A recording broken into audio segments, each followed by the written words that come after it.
Rose is a layer one, and Messari recently released out a report. Now, Messari, they are a research firm. They track wallets, they track big investors, they track funds, a lot of data, right? Now, you can get a lot of free data on their website, and you can pay as well, which I don't necessarily recommend, but their website has a lot of information. Anyway, they released a report on Oasis, and they sort of talk about why it might actually be a layer one that is a little bit different from others. So let's talk about that. So Oasis is designed to be a privacy-focused, scalable proof-of-stake layer one. Now, their value proposition is it is a multi-layer modular architecture that enables low-cost, privacy-focused smart contracts. So now, when you think about layer ones right now, by definition, by design, everything is public.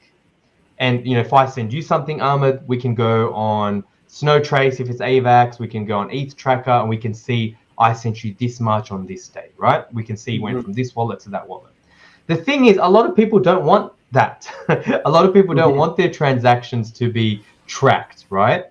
Especially big whales. Like, there are websites and Twitter accounts that track whales moving stuff, and they don't like that. So this presents real privacy concerns, because it can actually open up identities like a lot easier. You just have to follow the track, follow the trace, and then you can see who owns what. So these guys actually talk about, they talk about the trilemma when it comes to blockchains. You got security, decentralization, and speed. Well, they say there's almost like a quad lemma, right? And that is privacy.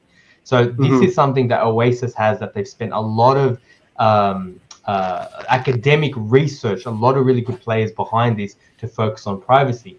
And in terms of investors, you got A16Z, Polychain Capital, Pantera, Binance Labs. So people who are real winners in this space, and they also have a $200 million ecosystem fund as well. Yeah, and, one good sign.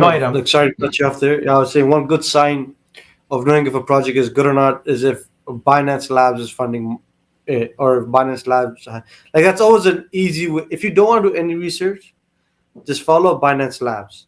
Find out which projects Binance Labs is funding, and see if they're halal. And if they're halal, that's an easy win in the long run. Because if out of them, like, they have analysts who sat and did hours and hours of research for us, you can just make your life easy that way too. Or you can watch the show. 100%, exactly. And by the way, if you on Messari's website, and I won't do it now, but if you actually go to research, you can see like what Binance Lab, what's in their portfolio, like ranked 1 to like 30.